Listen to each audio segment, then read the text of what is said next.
Bueno, ¿y de qué vamos a hablar hoy? De un tema que la línea de siempre, que es la literatura, los libros, el buen uso del idioma.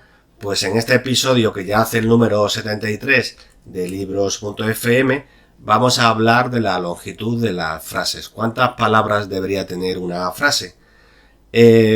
Para ir adelantando y no retrasar mucho la conclusión, tengo que deciros que la tendencia habitual, o sea, la tendencia de los últimos tiempos y cada vez más, es ir abreviando en todo, ¿no?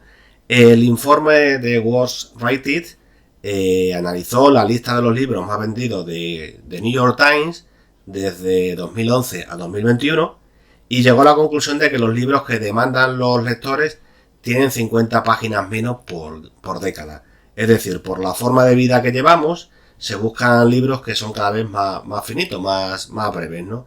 Y esto se puede trasladar no solo a la extensión de los libros, sino también a la extensión de las frases. Resulta que estoy leyendo Apuntes para un buen uso del español, de Marco Antonio Román Encinas. Es un libro dedicado a todos los que tenemos inquietudes en el lenguaje, y me he encontrado en él un capítulo dedicado a la extensión de las frases, que entonces quería compartir algunos de los datos que da Marco Antonio Román Encinas, ¿no? Se sabe, no hace falta leer este libro, ya lo sabemos todos, que para mejorar su comprensión se recomienda que las frases tiendan hacia la brevedad, pero si afinamos más, ¿qué número promedio de palabras deberían tener las frases? Eso es lo que quizás ni siquiera os lo habéis planteado, ¿no?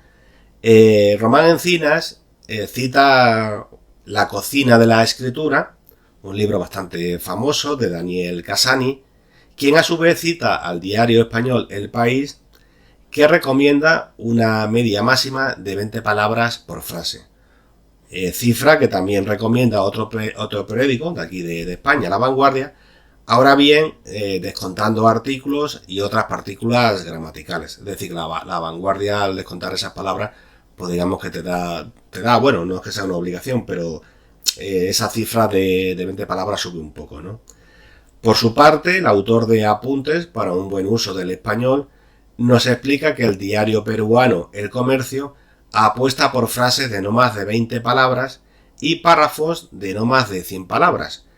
Y aquí esto lo entrecomillo, si bien el redactor tendrá la libertad de usar frases de distinta extensión para dar a su texto el ritmo requerido. ¿Y por qué ese número de palabras más bien reducido y no otro? Román Encinas, que cita de nuevo a Cassani, explica que la capacidad media de la memoria a corto plazo es de 15 palabras. Por tanto, escribir frases cortas favorece una mayor retención por parte del lector. Entonces, la idea importante, que ya la vamos a subrayar, pero ya la apunté al inicio de esta grabación, es que la tendencia del número de palabras en una frase es a la baja, lo mismo que es a la baja el número de páginas que tienen los libros. Esto quiere decir que conforme va pasando el tiempo, el número de palabras, el número promedio de palabras en una frase se ha ido reduciendo paulatinamente. Y lo voy a demostrar con algunos datos, los he tomado, como digo, de Apuntes para un buen uso del español, para que apreciéis hasta qué punto esto es así. Y de nuevo, las cifras las da Cassani, es decir, que Apuntes para un buen uso del español recoge las cifras que da Cassani en su libro La cocina de la escritura, que, por seguir con los vasos comunicantes y por seguir con las citas, a su vez las toma de François Richardou. Veamos, las novelas inglesas publicadas entre 1740 y 1750 tenían 41 palabras por frase. Las novelas inglesas publicadas entre 1860 y 1919 tenían 25 palabras por frase. Y las novelas inglesas publicadas entre 1920 y 1979 tenían 15 palabras por frase. Si vamos ahora a la extensión de la frase en algunos autores insignes, que nos van a servir para ir viendo cómo también ha descendido el número de palabras conforme avanzan los tiempos, diré que René Descartes, ya sabéis, nacido en 1596, fallecido en 1650, escribía 74 palabras por frase. Marcel Proust, nacido en 1871-1922, pues escribía 38 palabras por frase de media, ¿no?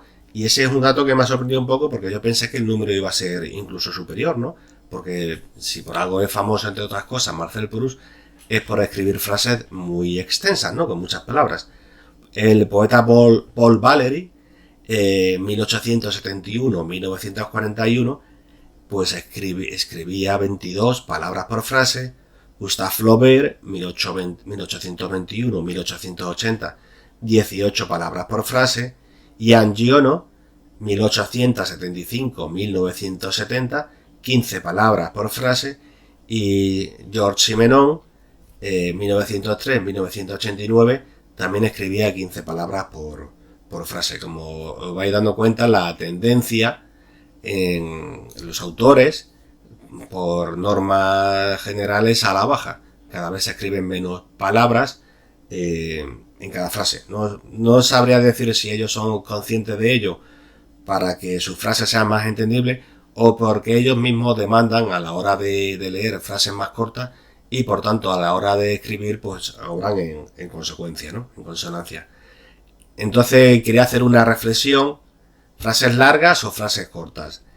Mi opinión, como escritor, corrector de estilo, he sido profesor de talleres literarios, como lector, es que no nos deberíamos obsesionar a la hora de escribir con el número promedio de palabras que escribimos por frase, ¿no? Es cierto que las frases breves son más digeribles que las largas, al ser menos complejas, y la tendencia hacia la sencillez va pareja a la búsqueda de la brevedad, tal como hemos demostrado en lo que hemos contado hasta ahora, ¿no? No obstante, si seguimos leyendo a Proust, a Descartes, a Valéry, pese a que la construcción de su frase no concuerde con lo que se estila en el siglo XXI, lo hacemos por el interés de su obra y no por el número de palabras que tiene en su frase. En definitiva, que conviene abundar, trabajar un tipo de escritura en el que las frases sean breves y gramaticalmente que sean correctas y que sean coherentes, ¿no? Pues de nada sirve escribir frases cortas si su gramática deja que desear o si lo que transmiten es pura banalidad, ¿no? Debemos, pues, sí, prestar atención a la extensión de la frase, pero sin desatender otros asuntos relacionados con el buen uso de nuestra lengua. Y además, esto no es un examen, no es como si te quieres presentar a un cuerpo del ejército, de la policía, y te exigen 1,80 m de altura, y si mides 1,75 o 1,78 te cortan y no puedes acceder. No se trata de eso. Se trata simplemente de poner el foco en cuál es la tendencia en el número de palabras que se está escribiendo por frase en los últimos tiempos, pues eso nos puede ayudar a que la comprensión por parte del lector sea más fácil, sea más llevadera, y cuanto más fácil sea por parte del lector comprender lo que escribimos, pues más atención en principio nos va a dedicar, ¿no? No me quiero extender más, pues al fin y al cabo mi pretensión era contarlo en pocas palabras, aportar los datos y nada más. Quedaos con eso de que tendemos hacia la brevedad. Los tiempos estos en los que vivimos no permiten un tipo de discurso digresivo que se extienda mucho, es decir, lo permiten a lo mejor en autores de culto, pero por norma general estamos todos marcados por la impaciencia, y de hecho, no sé si lo sabréis, pero lo digo yo, se recomienda que las páginas web se carguen en un tiempo cuanto más corto mejor, pero obligatoriamente que se carguen antes de 3 segundos, de 2 segundos y medio. ¿Por qué? Porque así evitamos el riesgo de que los lectores impacientes que le dan a una página web y tardan más de 3 segundos en abrirse, que se dé la posibilidad, de hecho está estudiado o científicamente con datos, que muchas personas no aguantan más de 3 segundos antes de abrir una web. También digo yo que dependerá del tipo de web. Si uno está muy interesado, aguantará esos 3 segundos y para que se abra la página web. Pero si es de estas veces en las que entramos en un buscador y nos aparecen 10 no sé, nos ofrecen 10 opciones, pues si le damos a una y tarda más de 3 segundos, pues a lo mejor pasamos a la siguiente. Esto, que en principio no tiene nada que ver con la literatura, sí que sociológicamente tiene que ver mucho con lo que estamos hablando, de que vivimos en una época marcada por la ansiedad y por las prisas. Espero que os haya servido estos datos, que en principio podrían ser incluso un consejo, y me gustaría que compartáis esta grabación allá donde estéis, y ya sabéis que siempre la publico, aparte de mis blogs de podcast, que son literatura.fm y libros.fm, siempre la subo a mi canal de YouTube. Mi canal de YouTube, aprenderse la dirección es muy sencilla, pues es youtube.com/escritor. Bueno, y si queréis una corrección de estilo, ya sabéis que me podéis encontrar en correccionyestilo.com. correccionyestilo.com. Si escribís relatos, cuentos, ensayos, diarios, novelas, etcétera. Llevo muchísimo tiempo como corrector y creo que podría ayudaros mucho. Venga, gracias, un abrazo, chao.